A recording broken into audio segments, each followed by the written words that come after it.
सालाबाराप्रमाणे वर्षानुवर्षे संत तुकाराम महाराजांच्या अश्वसेवेच्या माध्यमातून एक भक्तिभावाने आमचे वडील कैलासवासी प्रतापसिंह मोहिते पाटलांनी पासून सुरू झालेली ही अश्वसेवेची परंपरा आज सतत आमच्या कुटुंबाच्या माध्यमातून चालू आहे.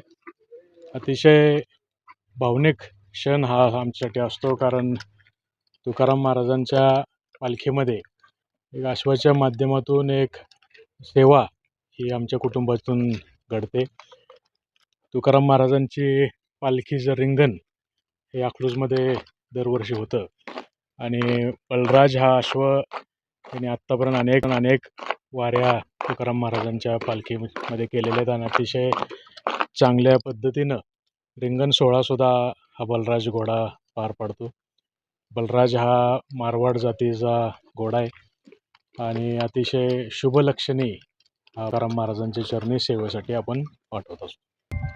बलराजला लहानपणापासूनच ट्रेनिंग दरवर्षी दिलं जातं.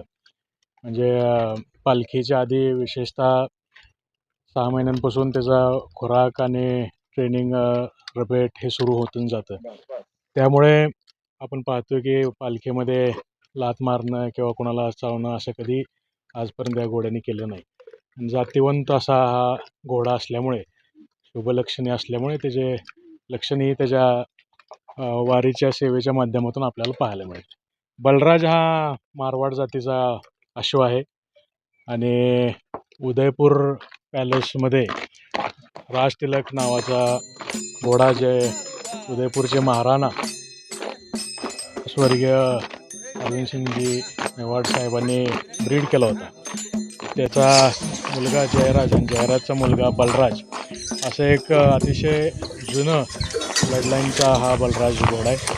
बलराजच्या शुभलक्षणी म्हणजे बालभौरे जे घोड्यांमध्ये अश्वांमध्ये पाहिले जातात त्यामध्ये अतिशय शुभलक्षणी असं त्याचं सर्व बालभौरे आहेत आणि एक चांगला टेम्परामेंटचा हा स्टॅलियन घोडा आपण अश्व पाठवतो.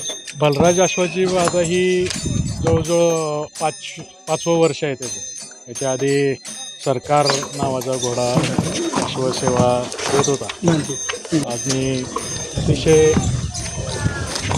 चांगल्या पद्धतीनं बलराज ही वारी पूर्ण करतो. देऊळ संस्थानचे सर्व ट्रस्टीज हे प्रतापसिंह मोहिते पाटील साहेबांच्या संपर्कात असताना त्यांनी अश्वसेवेची मागणी त्या ठिकाणी केली आणि प्रतापसिंह मोहिते पाटील साहेबांनी ती मान्य करून आपल्या अस्तबलमधले जातिवंत घोडा तुकाराम महाराजांच्या चरणी सेवेसाठी आपण यायला सुरुवात केली.